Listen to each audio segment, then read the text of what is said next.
Hello everyone! So for today's vlogs mga kabayan, doon po sa mga nakasubaybay po sa akin yung pinakalumang mga followers ko dyan. Ayan, alala nyo po ito guys, ito po yung ating triplets na peperomia, which is the same po yung kanilang packs, nakikita nyo dyan. So ngayon ko lang po talaga siya binigyan ng pansin kasi doon ito nakalagay sa ating sa ating baliha, doon sa ating spa bag.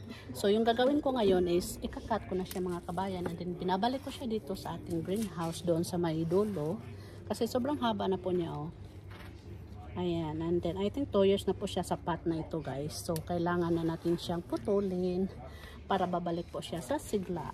Ayan. So ito yung ating marble. Ayan, so tatlong variety itong marble, and then this one is variegated. So hindi na po sila masyadong nagba-variegate mga kabayan kasi nga medyo dark po doon sa ating spa bath. Pero yung mga bago kong propagation nito is lumilitaw po yung color nila. So ganito po yung color talaga ng ating peperomia. Yan na, variegated guys. Mayroon akong maganda nito nandoon, papakita ko mamaya, hindi ko makalimutan. And then this one, ito yung marble.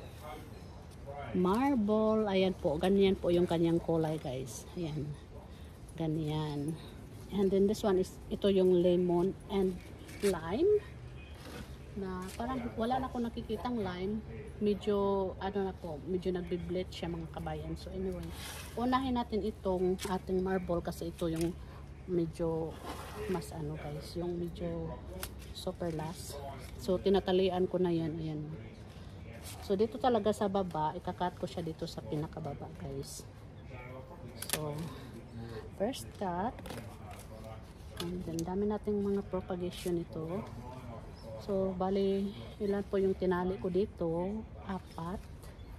So unahin natin yung nandito sa kasi bihira lang kasi ako nag-aano ng mga nagbibisit ng mga plants ko doon sa ating spa. Kagaya doon sa ating philodendron na rojo guys, doon ko yun kinuha.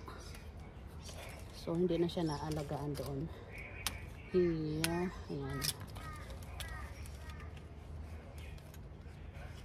And mabilis lang ito natutubuan mga kabayan. Ayan, sobrang haba na kasi nila mga kabayan yung ating. Higher not coming in, Lucy. So ayan po. So hindi pa tayo tapos sa isang pot, sobrang dami na natin ng cuttings. And then meron pa dito sa likuran. Ayan. So ganito talaga yung kulay niya maganda yung kulay niya kapag naalagaan. Ayan So hindi ko na kasi siya naalagaan mga kabayan. Nalagay ko siya doon sa spa bath. And then humaba lang siya ng humaba. Ganun yan Sobrang humaba. Lapit na tayo matapos nito guys. So this one look. Ang nakaganda lang kasi yung kinalagyan nila doon sa spa is siya, yung sa wall talaga or sa may bintana.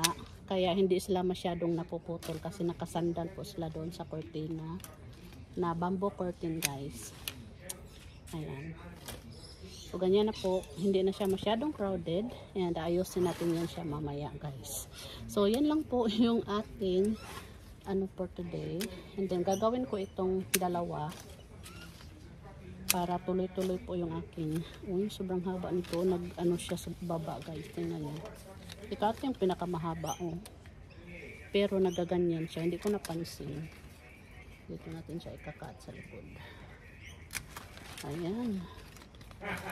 Look, sobrang haba.